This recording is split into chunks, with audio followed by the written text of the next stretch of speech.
3ನೇ ತಾರೀಕು ಕಾಟೇರ ಚಿತ್ರದ ಒಂದು ಯಶಸ್ವಿಯ ಒಂದು ಸೆಲೆಬ್ರಿಟಿ ಶೋ ಮಾಡಿ ನಿಜ.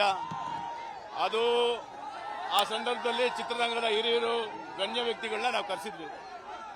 ಕರೆಸಿದಾಗ ಚಿತ್ರ ನೋಡಿಕೊಂಡು ಹೊರಡುವಾಗ ತುಂಬ ಲೇಟ್ ಆಗ್ತಾ ಇತ್ತು. ನಾನೇ ರಿಕ್ವೆಸ್ಟ್ ಮಾಡಿದೆ, ಎಲ್ಲ ಹೊರಡ್ತಾ ಇದ್ದೀರಾ ಊಟ ಮಾಡ್ಕೊಂಡು ಹೋಗಿ ಅಂತ ನಾನೇ, ಯಾಕಂದ್ರೆ ತುಂಬ ಲೇಟ್ ಆಗಿತ್ತು ಅಂತ. ದರ್ಶನ್ ಹೊರಟ್ಬಿಟ್ಟಿದ್ರು. ಸೊ ನಾನು ಧನಂಜಯ ಅವರು, ಸತೀಶ್ ಆಗ್ಬೋದು, ಅಭಿಷೇಕ್ ಅವರೆಲ್ಲ ಇದ್ದಾಗ ನಾನು ಅವ್ರನ್ನ ರಿಕ್ವೆಸ್ಟ್ ಮಾಡಿದೆ.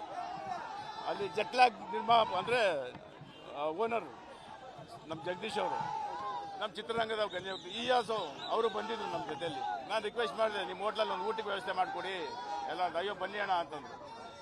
ಏನು ಪ್ಲ್ಯಾಂಡ್ ಆಗಿ ನಾವೇನು ಪಾರ್ಟಿ ಮಾಡಬೇಕು ಅನ್ನೋ ಉದ್ದೇಶದಲ್ಲಿ ಇರಲಿಲ್ಲ ನಮಗೆ. ಆ ಒಂದು ಉದ್ದೇಶದಲ್ಲಿ ನಾನು ಇವ್ರನ್ನೆಲ್ಲ ಕರ್ಕೊಂಡು ಹೋಗೋದು, ದರ್ಶನ್ ಫೋನ್ ಮಾಡಿ ದರ್ಶನ್ ಬಂದರು. ಆಮೇಲೆ ಇವರೆಲ್ಲ ಅವರೇ ಬನ್ನಿ ಅಂತ ಅವ್ರು ಹೋದವ್ರು ವಾಪಸ್ ಬಂದರು. ಬಂದ ಮೇಲೆ ಒಂದು ಊಟದ ವ್ಯವಸ್ಥೆ ಮಾಡಬೇಕು ಅಂದರೆ ಆ ಸಿಬ್ಬಂದಿಗಳೆಲ್ಲ ಹೊಟ್ಬಿಟ್ಟಿದ್ರು ಜಟ್ಲಾಗಲ್ಲಿ. ಹೋದ್ಮೇಲೆ ಪಾಪ ಅವ್ರನ್ನ ಕರೆಸಿ ತಿರ್ಗಾ ಎಷ್ಟು ಆಗುತ್ತೋ ಅಷ್ಟು ಊಟ ತಿಂಡಿ ಕೊಡೋದಕ್ಕೆ ಲೇಟ್ ಆಯಿತು. ಆ ಲೇಟ್ ಆಗಿದ್ದು ಅಷ್ಟೇ ಹೊರತು ಮಿಕ್ಕಿದ್ದು ಯಾವುದೇ ಥರದ ಊಟ ಮಾಡ್ಕೊಂಡು ನಾವು ಹೊಟ್ಟಿದ್ದೀವಿ. ಒಂದು ಚಿಕ್ಕ ಗಲಾಟೆ ಗಲಭೆ ಇಲ್ಲದೆ, ಅಕ್ಕಪಕ್ಕ ಯಾರಿಗೂ ತೊಂದರೆ ಆಗ್ದಂಗೆ, ಮತ್ತು ಸಾರ್ವಜನಿಕರಿಗೆ ಏನು ತೊಂದರೆ ಆಗುತ್ತಾ ಎಲ್ಲ ಥರದ್ದು ಗಮನ ದರ್ಶನ್ ಅವ್ರು ಕೇಳಿದ್ರು, ಯಾರೂ ಆಗಿಲ್ಲ. ಆ ಸಂದರ್ಭದಲ್ಲಿ ನಮ್ಮನ್ನು ಯಾವ ಅಬಕಾರಿ ಅಧಿಕಾರಿಗಳಾಗ್ಬೋದು ಇಲ್ಲ ಪೊಲೀಸ್ ಅವರಾಗಲಿ ಯಾರು ಬಂದು ನಮ್ಮನ್ನು ಲೇಟ್ ಆಗಿದೆ ಹೊರಡಿ ಅಂತ ಯಾರು ನಮ್ಗೆ ಕೇಳಲಿಲ್ಲ, ಹೇಳಲಿಲ್ಲ, ನಮಗೂ ಗೊತ್ತಿಲ್ಲ ಇದು. ಸೊ ಊಟ ಮಾಡ್ಕೊಂಡು ನಾವು ಹೊರಟಿದ್ದೀವಿ. ಇಷ್ಟೇ ನಡೆದಿದ್ದು. ಇದಾಗಿದ್ದಕ್ಕೆ ನಮಗೆ, ನಾವು ಗ್ರಾಹಕರು, ಎಕ್ಸೈಸ್ ಡಿಪಾರ್ಟ್ಮೆಂಟಲ್ಲಿ ಯಾವುದೇ ಥರದ ವೈಲೇಷನ್ ಆಗಿದ್ರೆ ರೂಲ್ಸ್ ಪ್ರಕಾರ ನಾವು ನ್ಯಾಯಕ್ಕೆ ತಲೆ ಬಾಗಲೇಬೇಕು, ಎರಡನೇ ಮಾತಿಲ್ಲ, ನ್ಯಾಯಕ್ಕೆ ತಲೆ ಬಾಗಬೇಕು ನಾವು. ಬಟ್ ಗ್ರಾಹಕರಿಗೆ ಇದೇ ಫಸ್ಟ್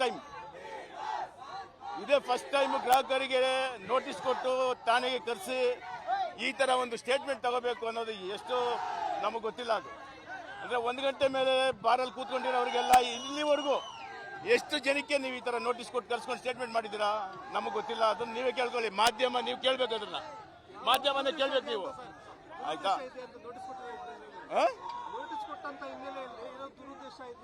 ಬರ್ತೀನಿ. ಈಗ ನೀವು ಬುದ್ಧಿವಂತರು, ನಮಗಿಂತ ಜಾಸ್ತಿ ನಿಮ್ಗೆ ಅರಿವಿದೆ. ನೋಟಿಸ್ ನಿಮ್ಮ ಪ್ರಶ್ನೆಗೆ ನಿಮ್ಮಲ್ಲೇ ಉತ್ತರ ಇದೆ. ಇದರಿಂದ ಯಾರಿದ್ದಾರೆ ಅನ್ನೋದು ನನಗೂ ಗೊತ್ತಿದೆ.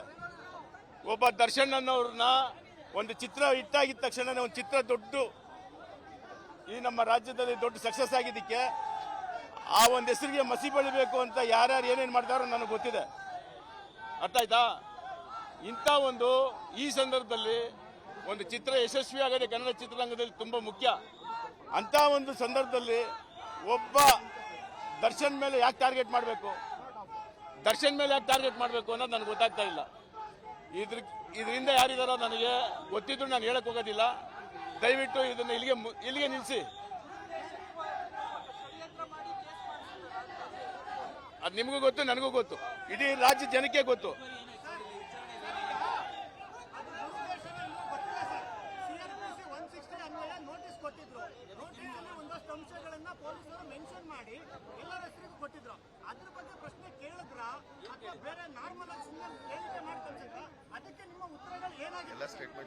ಅದೆಲ್ಲ ಸ್ಟೇಟ್ಮೆಂಟ್ ಆಗಿದೆ. ಯಾಕಂದ್ರೆ ನಮಗೆ ಪೊಲೀಸ್ ಸ್ಟೇಟ್ಮೆಂಟ್ನ ನಾವು ಕೊಡೋಕ್ಕಾಗಲ್ಲ ಆಚೆ. ಅವರೇ ಸ್ಟೇಟ್ಮೆಂಟ್ ಏನು ಮಾಡಿದ್ದೀವಿ ಅನ್ನೋದು ಅವ್ರು ಬಿಡುಗಡೆ ಮಾಡ್ತಾರೆ. ಯಾಕಂದ್ರೆ ನಾನು ಕೊಟ್ಟರೆ ತಪ್ಪಾಗುತ್ತೆ ಅದು. ಸೊ ನಾನು ಹೇಳೋದಿಷ್ಟೇ, ದಯವಿಟ್ಟು ಕನ್ನಡ ಚಿತ್ರರಂಗದಲ್ಲಿ ಯಾವುದಾನ ನಮ್ಮದೇ ಅಲ್ಲ, ಇಡೀ ದರ್ಶನ್ ಒಬ್ಬರೇ ಅಲ್ಲ, ಎಲ್ಲ ಚಿತ್ರಗಳು ಚೆನ್ನಾಗಿ ಹೋಗ್ಬೇಕು ಅನ್ನೋ ಉದ್ದೇಶ ನಮ್ಮದು.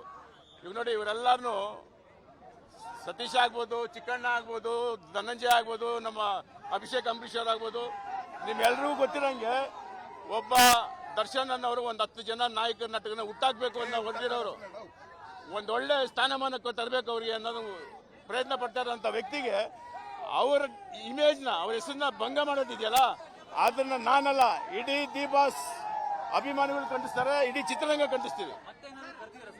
ಕರೆದಿಲ್ಲ, ಮತ್ತೇನು ಕರೆದಿಲ್ಲ.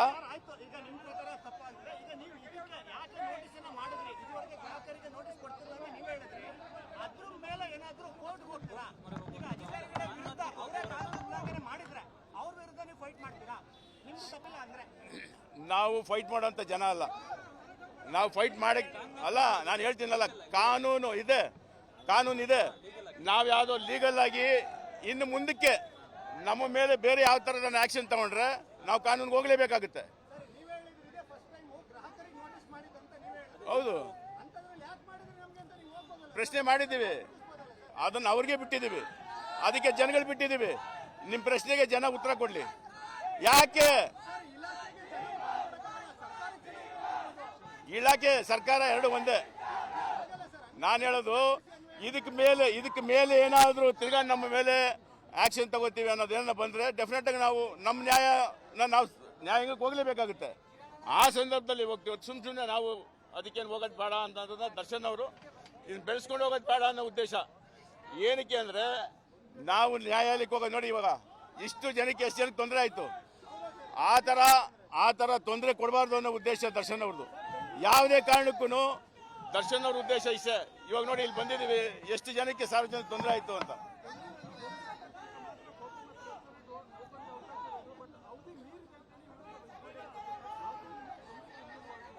ಅಲ್ಲ, ಇಡೀ ಬೆಂಗಳೂರಲ್ಲಿ ಈ ಥರ ಎಷ್ಟೋ 100 ಬಾರ್ಗಳು 1 ಗಂಟೆ ಮೇಲೆ ನಡೆಸ್ತಾ ಇದ್ದಾರೆ. ಯಾವ ಗ್ರಾಹಕರಿಗೆ ನೀವು ನೋಟಿಸ್ ಕರ್ಸ್ಕೊಂಡು ಸ್ಟೇಟ್ಮೆಂಟ್ ಮಾಡಿದ್ದೀರಾ?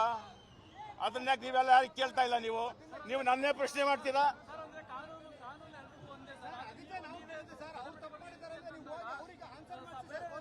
ಅದನ್ನ ನಿಮ್ಮ ಪ್ರಶ್ನೆಗೆ ಉತ್ತರ ಕೊಡ್ತೀನಿ ನಾನು.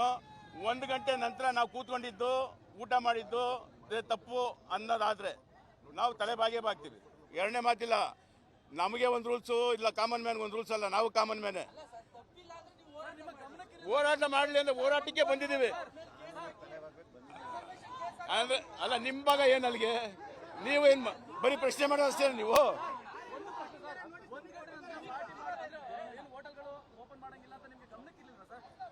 1 ಗಂಟೆ ನಂತರ ಆಗುತ್ತೆ, ಊಟ ಮಾಡ್ತೀವಿ ಅಂತ ನಮಗೂ ಗೊತ್ತಿರಲಿಲ್ಲ. ನಾವು 1 ಗಂಟೆ ಒಳಗೆ ಊಟ ಮಾಡಿ ಹೊರಡಬೇಕು ಅಂತಾನೆ ಹೋಗಿದ್ದಲ್ಲಿ. ಪಾರ್ಟಿ ಮಾಡೇ ಇಲ್ಲ, ಪಾರ್ಟಿ ಅಲ್ಲ ಅದು, ಊಟಕ್ಕೆ ರಿಕ್ವೆಸ್ಟ್ ಮಾಡಿ ಹೋಗಿದ್ದು ನಾವು. ಅಲ್ಲಿ ಹೋದಾಗ ಅಡಿಗೆ ಬಡಿಸೋರು ಕಮ್ಮಿ ಇದ್ರಿಂದ ಅವ್ರು ಲೇಟ್ ಮಾಡಿದ್ರು. ಸೊ ಊಟ ಮಾಡ್ಕೊಂಡು ಹೋಗಿ ಅನ್ನೋದಕ್ಕೋಸ್ಕರ ಲೇಟ್ ಆಯಿತು. 1 ಗಂಟೆ ಮೇಲೆ ಡಿಲೇ ಆಗಿರೋದ್ರಿಂದ ನ್ಯಾಯಾಂಗದಲ್ಲಿ ಏನಿದೆ ನಾವು ತಲೆಬಾಗ್ತೀವಿ. ಅದಕ್ಕೆ ಎಕ್ಸೈಸ್ ವೈಲೇಷನ್ ಇದೆ, ಅಲ್ಲಾಗುತ್ತೆ ಅದು.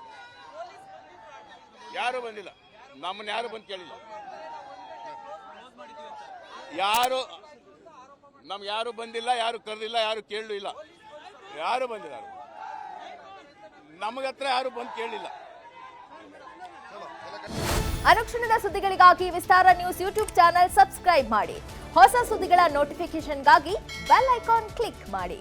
ಲೇಟೆಸ್ಟ್ ಅಪ್ಡೇಟ್ಸ್ಗಾಗಿ www.vistaranews.com ವೆಬ್ಸೈಟ್ಗೆ ವಿಸಿಟ್ ಮಾಡಿ. ಅಂಗೈಯಲ್ಲೇ ಜಗತ್ತಿನ ಸುದ್ದಿ ತಿಳಿಯಲು ವಿಸ್ತಾರ ನ್ಯೂಸ್ ಕನ್ನಡ ಆಪ್ ಡೌನ್ಲೋಡ್ ಮಾಡಿ.